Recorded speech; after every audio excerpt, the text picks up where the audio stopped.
What's up, everybody? What's up, everybody? Let me turn this music down, and then we'll get started with the stream. If you guys have questions for tonight, feel free to throw those in chat. We've got a little bit of a smaller slate today. It's 6 games. We do have a big Monday Night Football game tonight, playoff game. That should be a lot of fun. For the sake of the stream, I would like to stick to just NBA. I saw somebody in the chat was asking about football. If you have football questions, I might can answer those, but preferably would like for there to be, kind of just NBA questions. But yeah, man, we got a 6-game slate. We're going to talk through this slate, answer questions. As we go, we might build out a slip. I have kind of been struggling to find plays that I like for today. Right now, there's not a ton that I love. So, we'll kind of see if anything pops up, if we get any injury news. There's some injury news that we're waiting on. For the Sixers, Paul George, Joel Embiid, they're both game time decisions. So, we'll see what happens there. Brandon Ingram is also questionable.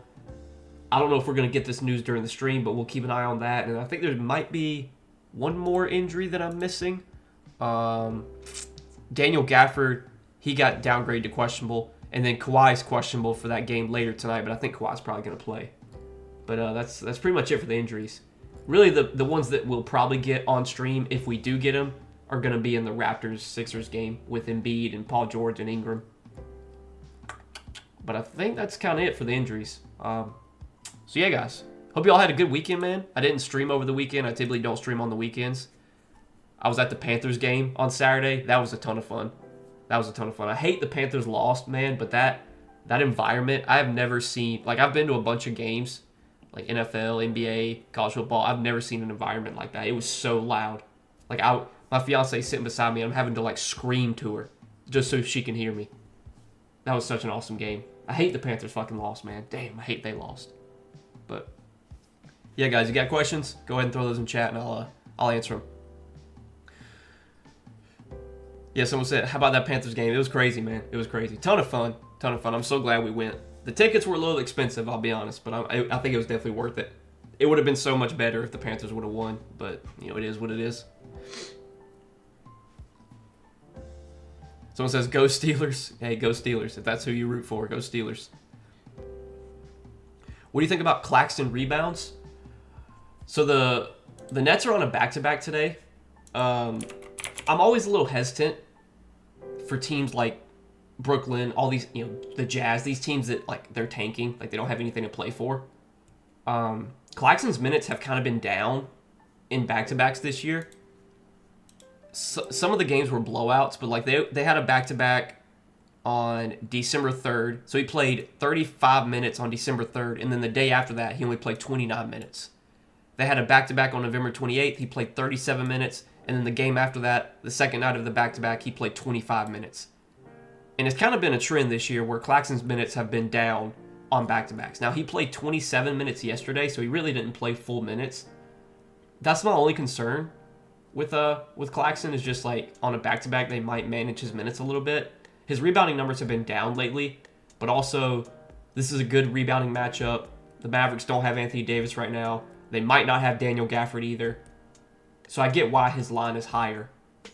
I know, again, he's gone under lately, but this is a really good rebounding matchup. So I'm iffy on Claxton. I don't have much of a take there. The matchup's good, but I'm a little worried about his minutes getting managed a little bit on a back-to-back.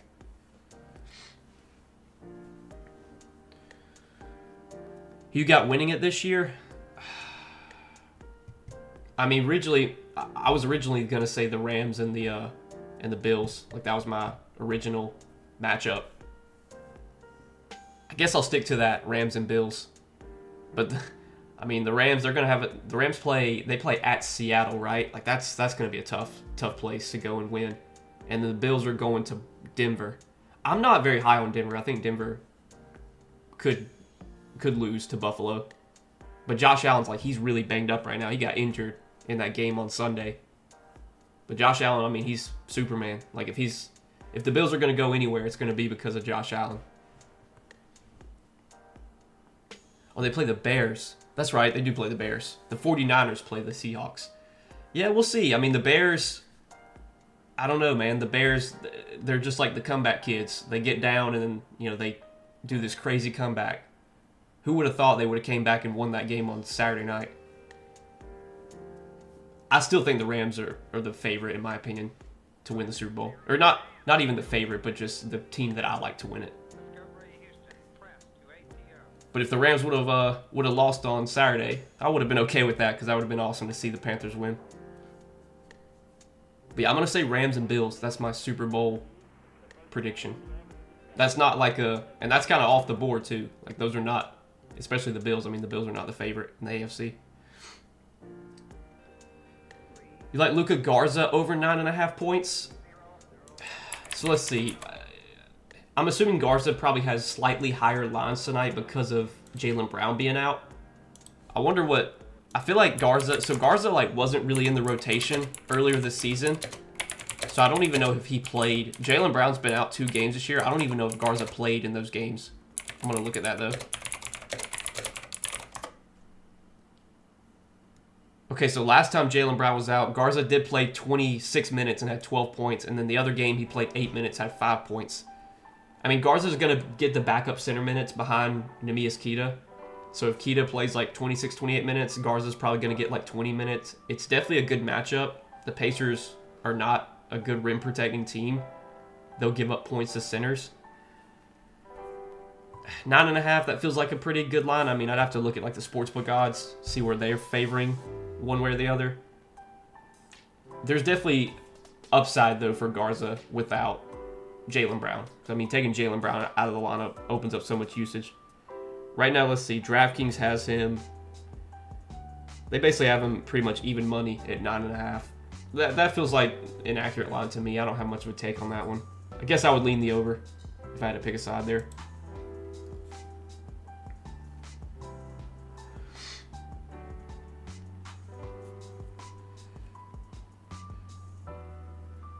I'm a Canes fan. Dude, the tickets for the Natty are wild. Dude, I was looking at that. It was like on Ticketmaster, the cheapest tickets for the championship game, college football, are $3,500. That is absurd. Like, I've never seen tickets that expensive outside of like the Super Bowl. And I want to say like the other playoff games, the tickets were not that expensive. But for some reason, the national championship tickets are absurd. Like, even if I had the money to afford that, like, I don't think I could spend that much money to go to a game. Like, that's crazy, man.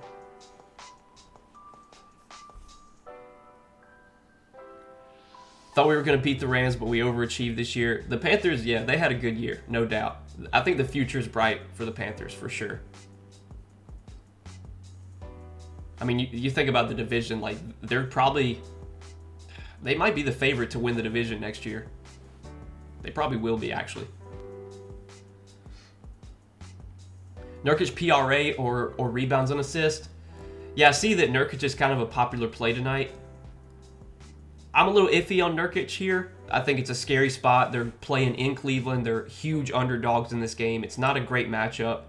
I will say that Nurkic has been really good this year when he's gotten minutes. He's always been like a really good per minute player. When he gets minutes, he's gonna produce. Like, he's a guy he rebounds, he can score, he'll even get some assists too. I'm just worried that this is a spot where Cleveland could beat the brakes off of Utah, and you know, these Utah guys might not play anywhere near their full minutes. That's my concern. Obviously, the 35 PRA that Nurkic has been averaging per game his last 5 games, like, that's not something you can expect. Now, he's done really well even in some tough matchups, but I feel like 25.5 for his PRA, like, that feels like an accurate line. I see a lot of people are on the Nurkic props that's one that I'm iffy on. Any under fantasy scores that you like? We did give out an under on the Patreon. It was Jay Huff under 22.5. That line got bumped down 2 points. Jay Huff's been coming off the bench lately. He came off the bench last game, and his minutes have been a little bit down. I thought 22.5 was a little bit of a high line, given all those scenarios. Some of the other fantasy scores, though, I don't see a ton of unders I love for today. A lot of these lines have adjusted from earlier today. So it's always tough, like, later in the day, finding good value with fantasy scores, because, like, they change the projections all throughout the day. Like, I think...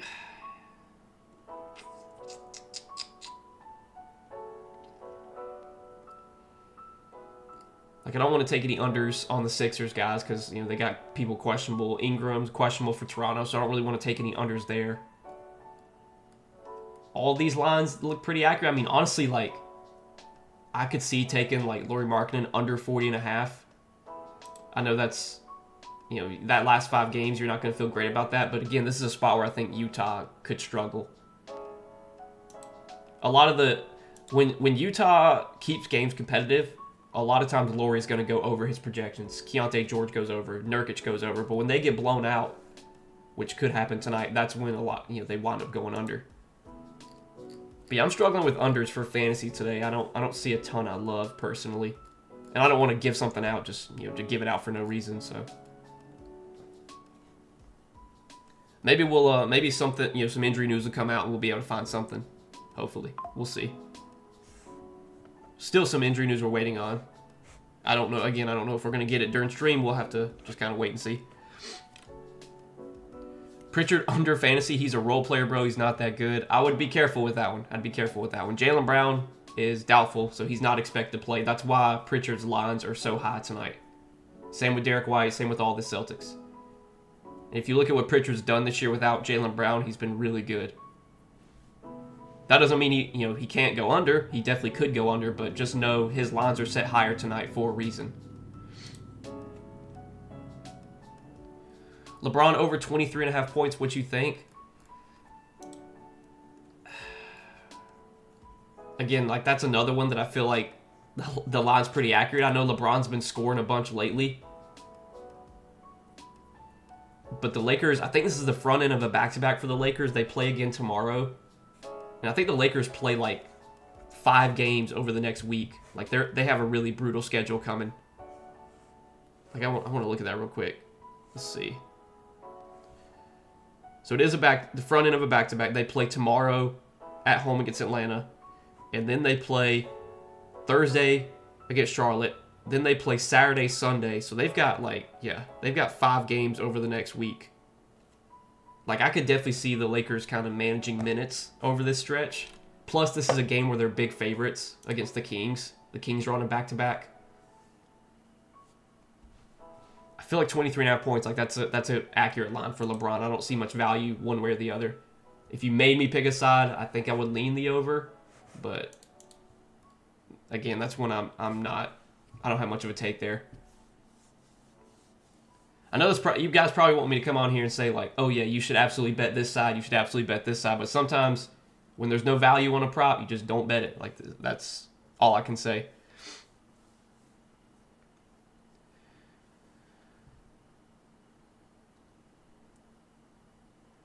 Did you play fantasy football this year? If so, how'd you do? My team sucked this year. I did play fantasy football. I did a league with a lot of my buddies, you know, my real life buddies. And I got second, so I'm happy with that.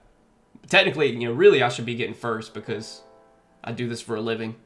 But I had a terrible draft. Like, I drafted Tyreek Hill. I drafted Justin Jefferson. I drafted Alvin Kamara. Like, I had a terrible draft. Like, all those guys sucked this year. So I had to, you know, use the waiver wire like every week to pick up guys. I'm honestly kind of glad I was able to get second with the team that I drafted because my draft was terrible. Like, my only good picks were like Chase Brown. I had Ted McMillan, but I had a lot of bad plays. Should the Panthers pay Bryce? Will they? We know they should. I mean, Bryce has been good. He's been good. I think the fans love him too. Like, when he came out, during the entrance when they announced him, like when they were announcing all the starters and he came out last. Like it was so loud when they announced Bryce's name. He's played well. I mean, he did have that interception in the game Saturday, but other than that, he was pretty good. Some drop balls, definitely. Like on that last drive, they had some drop balls. But I thought he played well. And I thought he's played well. He's improved like every game, it feels like. Mobley over PR or PRA. It's a really good spot for all these Cavs guys. Like, the Jazz are like the best possible matchup you can get. They're the worst defense. They play fast. They can't protect anything. The paint, they give up threes. Like, they just give it all up. So it's definitely a great spot for Mobley and really everyone from Cleveland. The only thing I would worry about here is just, blowout risk. There's definitely a chance that Cleveland goes out there and just destroys Utah. If that happens, though, that probably means somebody from Cleveland's doing well. It could be Mobley. Again, I think it is a really good matchup for Mobley. His PRA is at 31.5. His fantasy's at 42.5. Probably would go PRA there if I had to pick one of those two. He's been going under a lot lately, but again, like this matchup's just so good. He's also had some bad spots. Like he's had to face Detroit, Minnesota. Like those were bad matchups.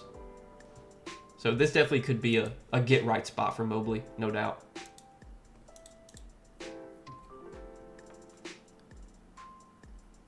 Keontae George, 22.5 points. He was plus money earlier. He normally at 25.5, although he's always struggled against Cleveland.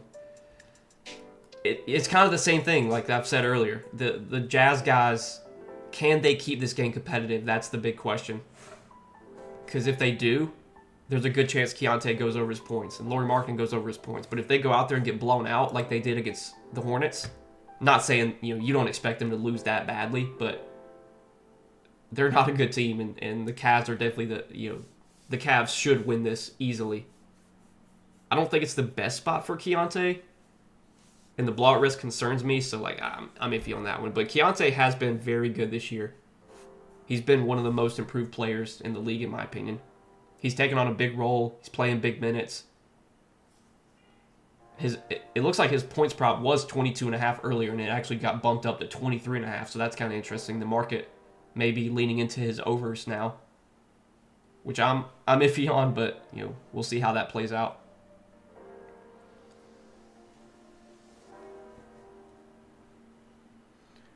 Lauri at 6.5 rebounds. What do you think? It's on Sleeper. I mean, so Sleeper does offer. So Sleeper's a fixed payout platform. So even if you are able to get it at 6.5 on Sleeper, you probably will be getting a lower payout for that. I would definitely, if I was going to play it, like I feel like 6.5 would be the line to play. I don't want to play it at 7 because then you need him to get 8 rebounds to hit the prop. It's not a good rebounding matchup though for Markkanen. Like the Cavs are good on the glass. I don't love that one personally. Honestly, I would be more interested in taking the under at plus money, I think, than taking the over that's juiced. Jamal Shed over 10.5 points. That's one that's kind of iffy right now. I think that one depends on if Brandon Ingram's out, which if Brandon Ingram does get ruled out, they're going to pull Jamal Shed's props and probably bump him up. So like if you think Ingram doesn't play, I would say you could probably actually take Shed overs right now. But I'd be a little hesitant to take Shed overs and then Ingram winds up playing. But Shed played really well as a starter yesterday. You would think he probably starts again because RJ Barrett's out. You would think he'll probably start in place of Barrett because he played so well yesterday. I would want Ingram to be out though, I think, before I took that. Or if you do take it, just hope Ingram's out again. That would be my take there. But Shed's been a pretty productive player when he gets minutes. And if he's starting, you think he probably plays 26 to 28 minutes at least, maybe more. He played like 35 or 36 yesterday, I think. The game did go to overtime, but still.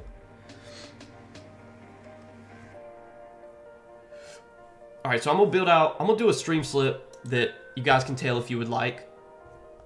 I'm gonna give out 2 plays that I posted earlier today on Patreon. The lines did not bump. Typically that doesn't happen, but the lines didn't bump, so I figured I'll give them out on stream. And then there's one more play that I was liking that we'll add to this slip. So The first one that I took was Jalen Tyson over 22.5 fantasy. And I'm kind of leaning into the blowout here. Because in a blowout, I went back and looked. In blowouts this year, Jalen Tyson will play in garbage time. And the Cavs don't have their G League guys.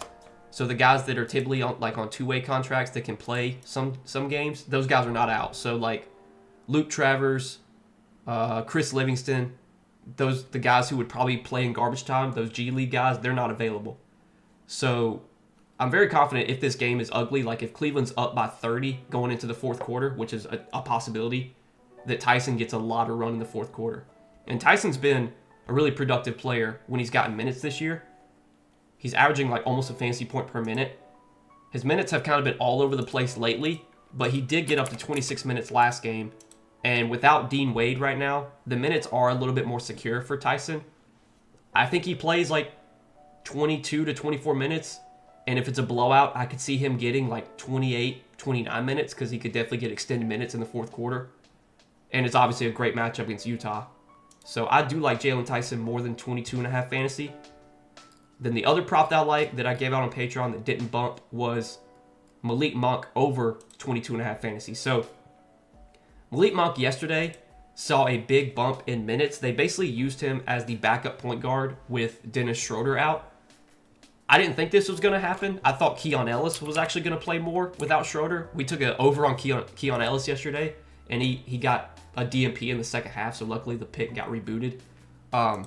But Monk was the guy that got a big bump in minutes. So let me pull up his the rotation from yesterday for the Kings. Let's see here. So if we actually look at the rotation, Malik Monk wound up subbing in. He did sub in late. He subbed in, late in the first quarter with about a minute left, but he got a really long stint. He played the entire second quarter. And then in the second half, he subbed in with about 2.5 minutes left in the third quarter, played a pretty good stint, subbed out for just like a couple minutes, and then subbed back in and played the final 5 minutes. So he was in the closing lineup. Now, will he be in the closing lineup again? That's probably depending on if he's playing well or not. But it seems like right now, without Dennis Schroeder, they want to use Malik Monk as like their backup point guard, secondary playmaker, guy that comes off the bench and soaks up a lot of the usage. Malik Monk's minutes have been all over the place this season. He's been in and out of the rotation, but he got up to 26 minutes last game. He played well. I think if you look at the plus minus, I think he was like the best. He had the best plus minus of any player on the team. So I would think Malik Monk gets like 24, 25 minutes again, maybe more if he's playing well. Matchup against the Lakers, I think, is a decent one. Monk's been a good player when he's gotten minutes. He's typically a guy that averages close to a fantasy point per minute.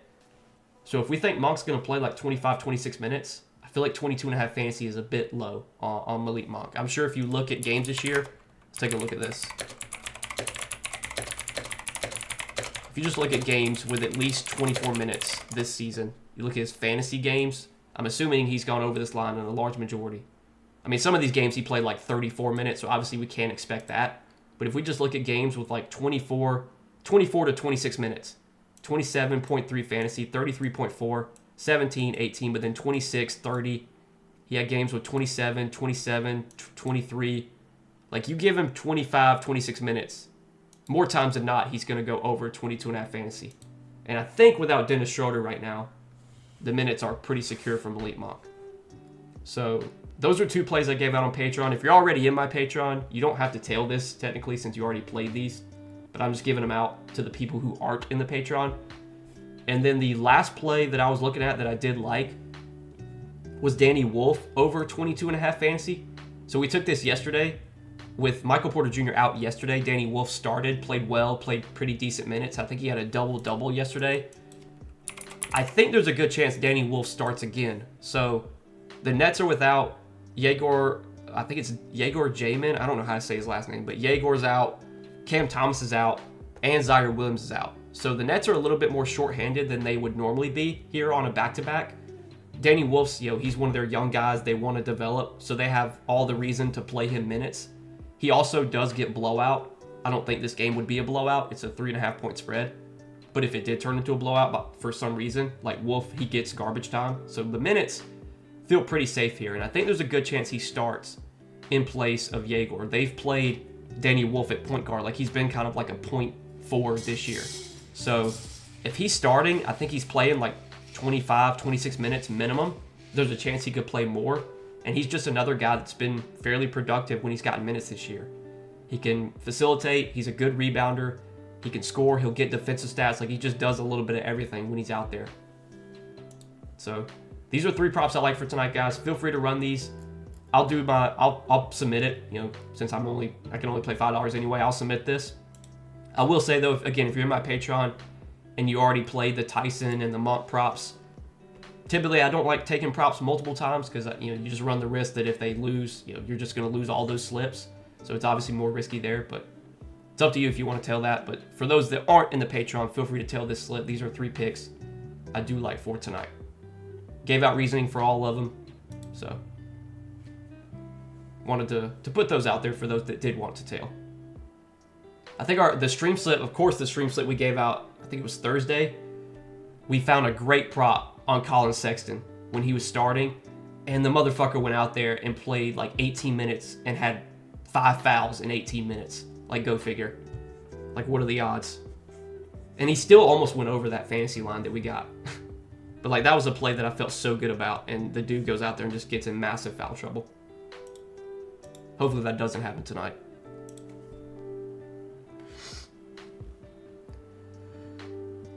Someone asked, have you ever looked at any of the first quarter props? Look fun.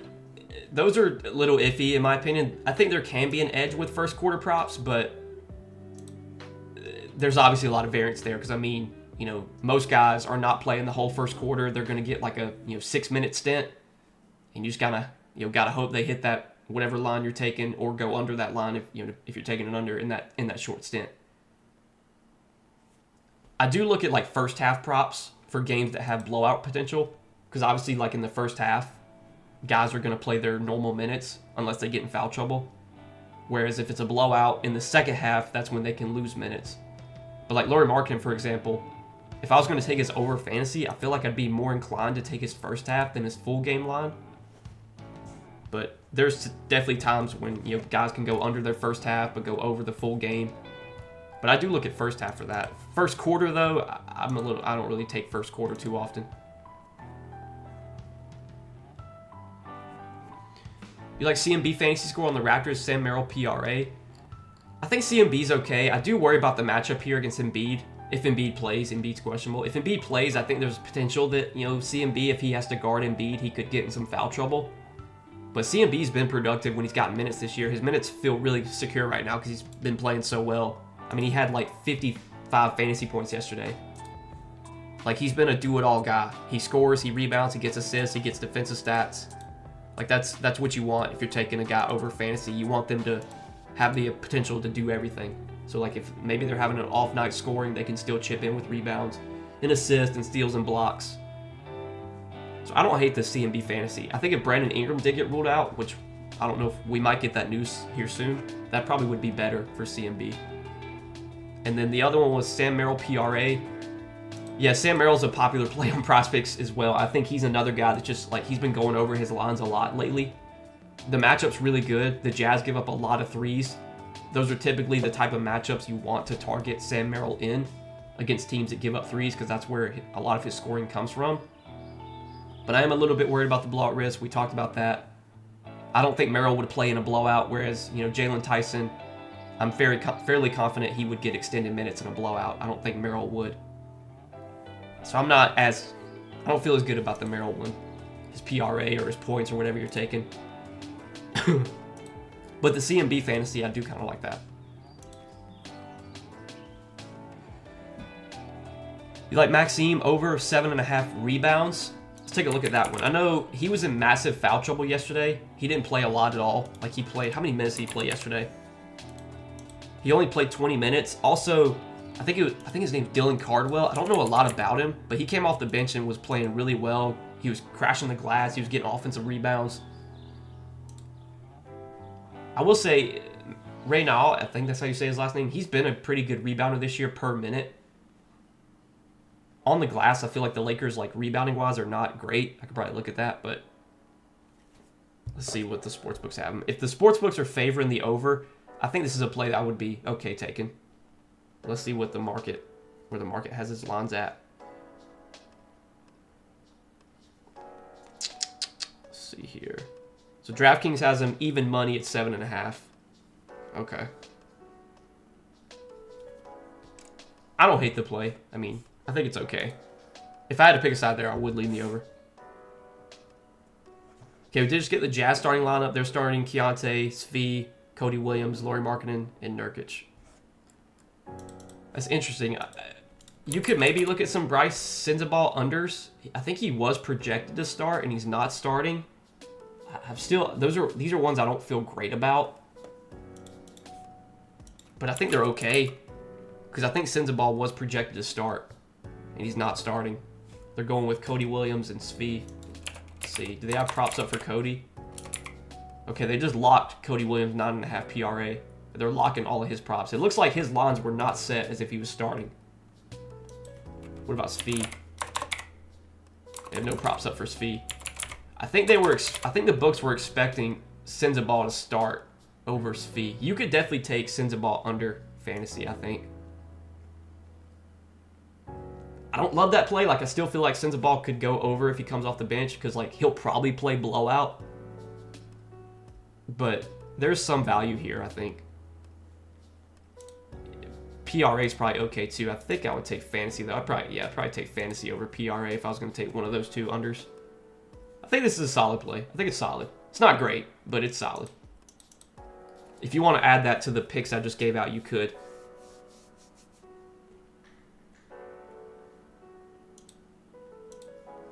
I think the books were expecting him to start, but they're going with, did I miss it? Yeah, they're going with George, Svi, Cody, Markkanen, and Nurkic. We'll see if they adjust those lines at all. Did they just pull them? Oh no, it's still up, I think. Let's see if any of these lines move at all. 18 PRA, 16 PR, 23.5 fantasy. Let's see if they move any of these. Or let's see if draft. First off, let's check the sports books because the sports books a lot of times will move their lines first before Prizepicks does.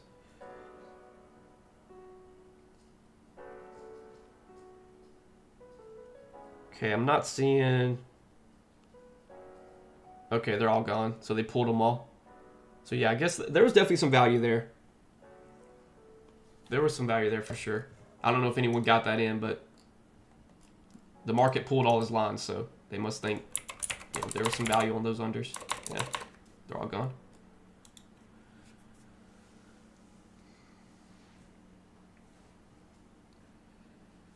Just got in. Did you touch on MPJ 43 fantasy? Nobody asked about MPJ props. MPJ is another one where like he's been going over his lines a ton lately. It really just comes down to, like, can the Nets keep the game competitive? This is a spot where it's a close spread, so this should be a game that's competitive. And MPJ didn't play yesterday because it was a back-to-back, so they rested him yesterday. There's no Cam Thomas today. I mean, MPJ's been, like, really, really good this year. He's had a huge role. He's playing big minutes. I still feel like 43 is an accurate line, though. Like, I don't have much of a take on this one. I guess I would lean the over if I had to pick a side there. But yeah, not much of a take on that one. A 43 feels like a pretty good line. If I just had to give a take on that.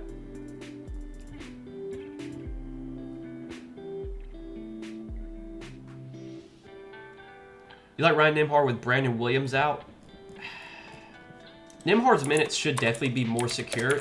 They do still have D'Lo that could take minutes from Nembhard, and we've seen them at times go with lineups where they really don't have like a true point guard out there. Like they'll play lineups with Cooper Flag at point guard. So like Nembhard's minutes aren't always the most secure, but I'm sure if you look at his games without Brandon Williams this year, his minutes have probably been solid. Let's take a look at that.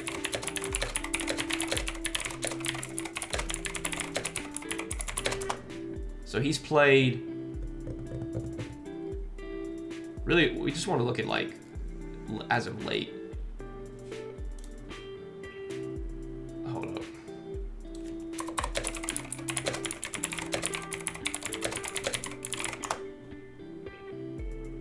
Okay, it's not going to pull it up on StatViews for whatever reason.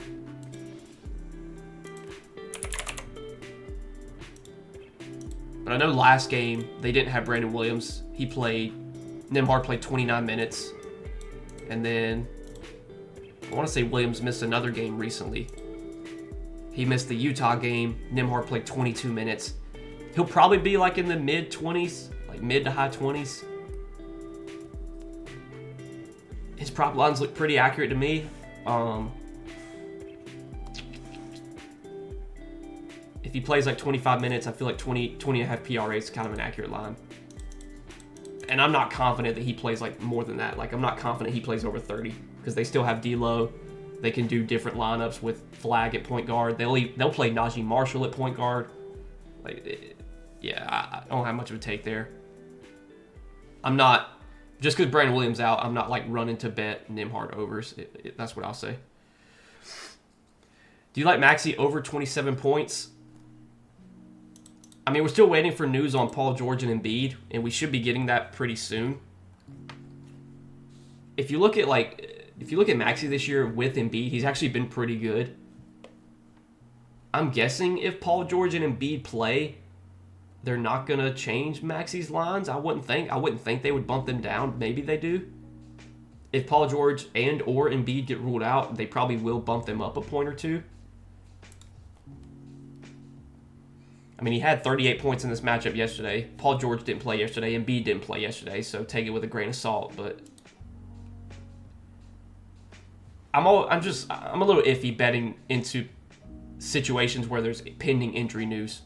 Like, I don't want to bet overs and then like Embiid and Paul George play and then they bump the lines down. And then I don't really want to bet unders because then if Embiid and Paul George get ruled out, now you've got a bad bet taking an under on a guy whose lines are going to go up. So when there's injury news like that, I kind of just hold off unless I'm confident that the guys that are questionable either play or don't play, which in this situation I'm really not. If I had to guess, I would say Embiid plays because he sat out yesterday. Paul George was a late scratch though. Like, Paul George was expected to play yesterday and then got ruled out like last minute. So we really don't know on Paul George. My best guess is that they both play, but I'm not confident in that at all. Kyle Filipowski unders. I mean, I'm assuming his lines are set pretty low. I don't even know do they even have any on Prizepicks? They don't even have his props up right now. So I really can't get much of a take there. I haven't even looked at like his lines anywhere else. Can you give me analysis on Claxton? I took him over 8.5 rebounds. Yeah, someone asked about his rebounds prop earlier. It's a good rebounding matchup, but so like the Mavericks don't have Anthony Davis right now. Daniel Gafford's questionable, so the matchup should theoretically be good for rebounds for Claxton. What I'm worried about is that it's a back-to-back, and we've seen a lot of games this year when the Nets have been on a back-to-back, they have managed Nick Claxton's minutes. So I'll pull it up. If you're still here, I'll pull it up so you can hear this. So last time they were on a back-to-back was December 3rd. They played December 3rd. Claxton played 35 minutes. The day after that, December 4th, Claxton only played 29 minutes. So he played 6 less minutes than he did the night before. They had a back-to-back November 28th. Claxton played 37 minutes. The day after that, he only played 25 minutes. He played 31 minutes on November 23rd. November 24th, the day after, he only played 26 minutes. So his minutes have come down on back-to-backs. Now, he only played 27 minutes yesterday, so they could definitely just play him like 27, 28 minutes again. I'd be surprised if he plays like 35, 36 minutes, though. Like, he just doesn't have that minutes upside anymore, especially because Day'Ron Sharpe, his backup, has been playing well this year. And they're not going to play Sharpe and Claxton alongside each other. So, like, Claxton, at most, is going to play, like, 30 minutes, if you're lucky. He's probably going to play in the mid to high 20s, though. That's my concern. But the matchup should theoretically be good for rebounds without AD and potentially no Gafford either.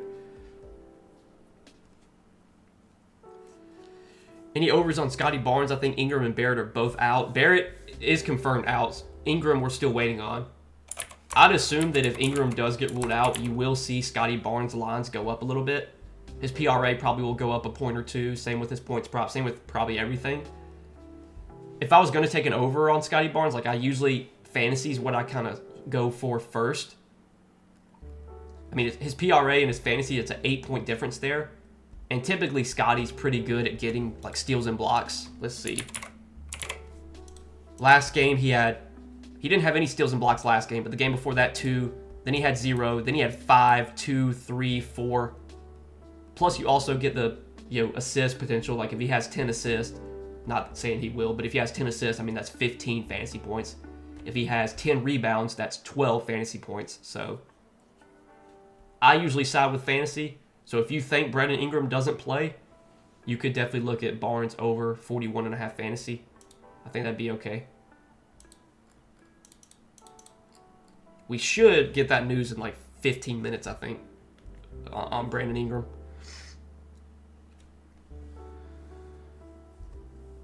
It says he's out on ESPN. I definitely wouldn't rely on ESPN for injury news. The best place to get injury news is to follow Underdog NBA on Twitter. They tweet out all the injury news. They tweet out all the starting lineups. You can also check out the official NBA injury report. Okay, Jaylen Brown officially is out, so that's good. But the official NBA injury report, it's on the NBA website. It updates like every 15 minutes. So the last update, probably was 6:45. It'll show in a few minutes or like in a minute or two. Like you can click the most recent update, and this is the official NBA injury report. And they've got, if you go to the Raptors, they've got Brandon Ingram still listed as questionable right here. So I would not rely on ESPN for injury news. For one, it could be inaccurate. For 2, it's going to be very delayed. It's not going to update as quick as other sites do. So that's my 2 cents there. Yeah, we did just get Jaylen Brown out. Again, he was doubtful. And then Sam Hauser was questionable, so he is available to play.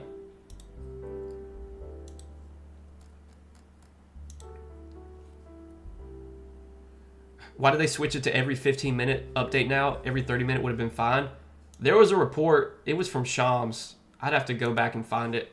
Let's see. It involved something with the whole gambling allegations. I could find it if I go on Shams' Twitter. Let me see if I can find it. But this was a change they made like a month ago. Let's see here. Is that it? No, it's not it. I'm going to find this. Okay, here it is. So on December 19th, the NBA is enacting several sports betting policies to its 30 teams, including changing injury reporting rules. Teams will now be required to resubmit injury listings on game day between 11 a.m. and 1 p.m. local time, and update public reports every 15 minutes.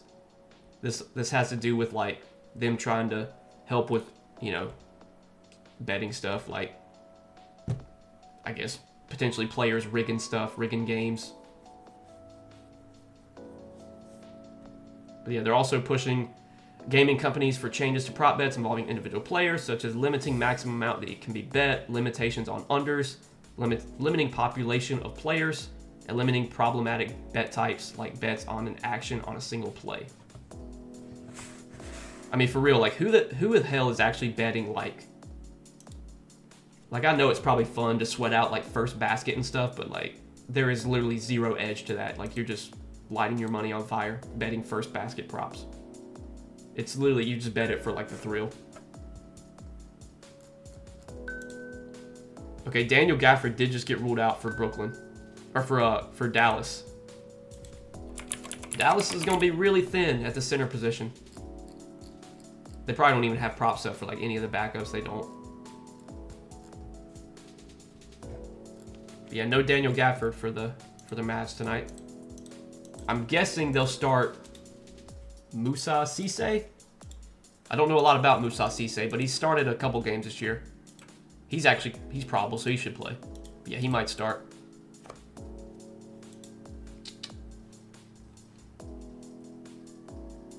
Ingram's still showing on Prizepicks. Underdog does a good job sending out notifications on the stuff. Yeah, they do. They'll update it pretty quick. It should, like I said, it should come out within like the next 10 minutes.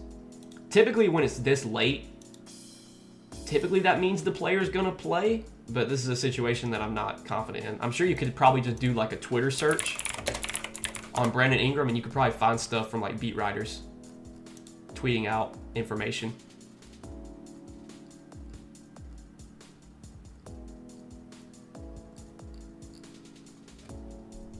Okay, Brandon Ingram will be a game time decision night. Go through pregame on court to see where he's at. So yeah, he's gonna do his warm ups, and if he feels good, he'll play. If he doesn't feel good, they'll rule him out. I'm guessing.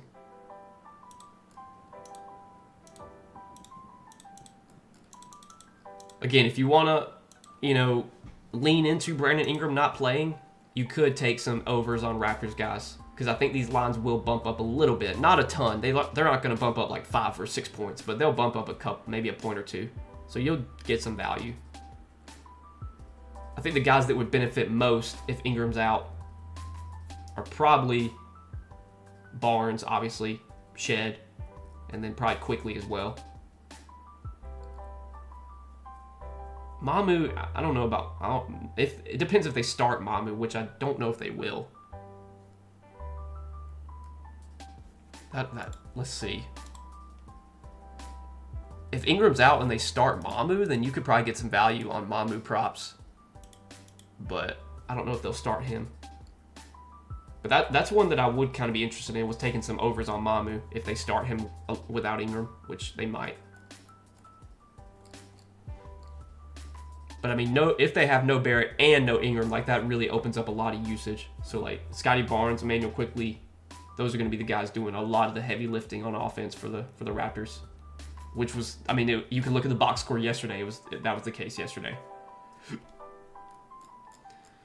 But all right, guys, I think I'm gonna go ahead and wrap up the stream here. I was hoping we'd get some news on the Sixers and the Raptors guys, but it looks like we're not going to, at least not in the next few minutes. So we'll wrap up things here.